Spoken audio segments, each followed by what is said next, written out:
Our next speaker is Rivera, who joined Winter Park Toastmasters in May. And today, Thank you, sir. Gio is giving his icebreaker.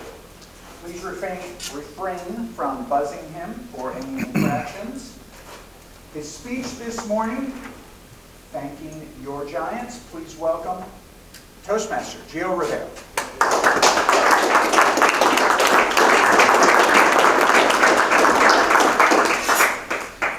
Good morning, Toastmasters. Good morning, Gio.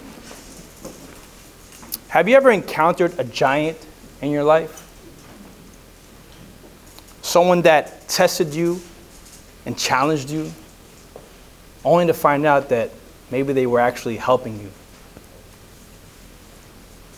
My name is Gio Rivera, and I was born and raised in New York for the first 25 years of my life. I grew up in Bronx, New York. It was a rough place, a rough time. It was in the 80s and 90s. A lot of times you don't know what to expect. You would hear gunshots daily. Go walk around the corner bodega store, see some things that maybe you shouldn't see. There was crime and drugs everywhere. Honestly, I think back and I realize sometimes, like, how did I make it here? You ever have those moments where you think back to your life and you say, my life could have been so different had it been for one decision or another, for better or worse? And when I think back to that, I remember formidable moments or memorable people in my life that had a huge impact on my life. A moment that comes to mind in particular is when I went to Catholic school in New York, in the Bronx, City Island, to be exact.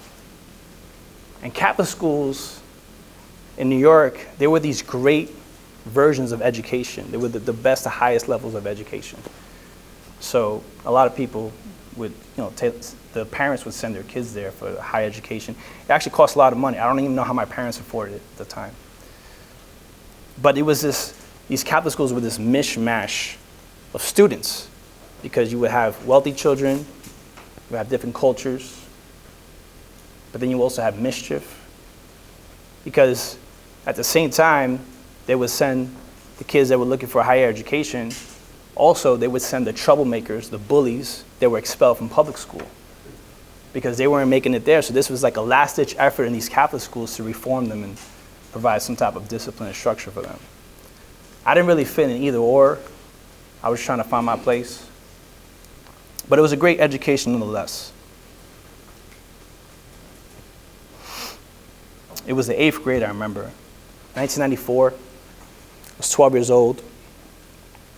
My parents just wanted me to get a good education.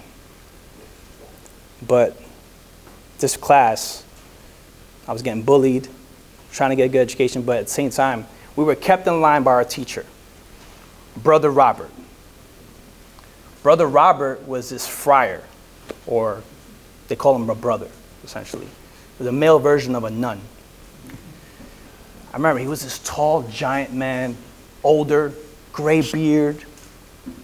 He could have been like a biblical character. He could have been like Abraham or like Moses' grandfather, you know?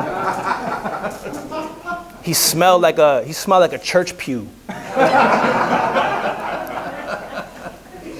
And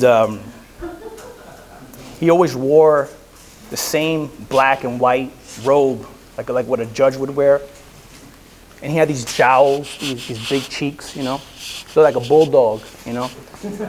Picture a bulldog wearing a black and white robe. That's what we're working with here. And he had this big cross. I remember he had also this big cane as well. He would often use this cane to kind of poke and prod us a little bit, to kind of knock us in line like we were sheep or cattle, you know? Sometimes in a loving way, sometimes in a not so loving way. And he would discipline us. He was a disciplinarian for sure, malevolent at times. He would often discipline us with long hours of homework. We had hours of homework. You would think I was in medical school or something. I remember one time in particular, he left the classroom and he indicated to us make sure you don't speak. I don't want to hear a peep. I'm going to leave, but be right back. So it's quiet in the classroom. We're working diligently. And I remember my classmate, Joey.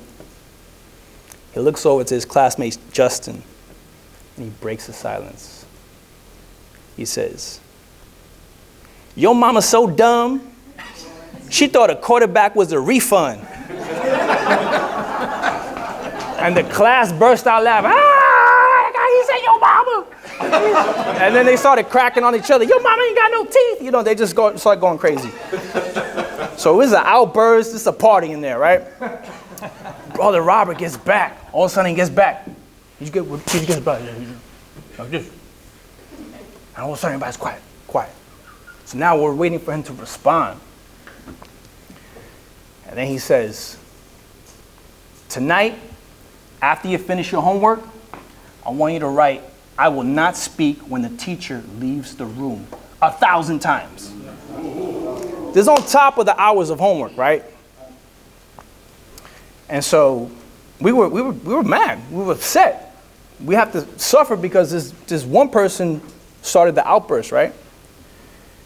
And we were right. This was customary at times. He would give us these written punishments on top of our homework. I remember writing till my hands like cramped up. Like I think I had like carpal tunnel. I should send him like a bill or something, you know. And this was by hand, by the way, just to clarify. This was by hand. We didn't have computers yet, okay?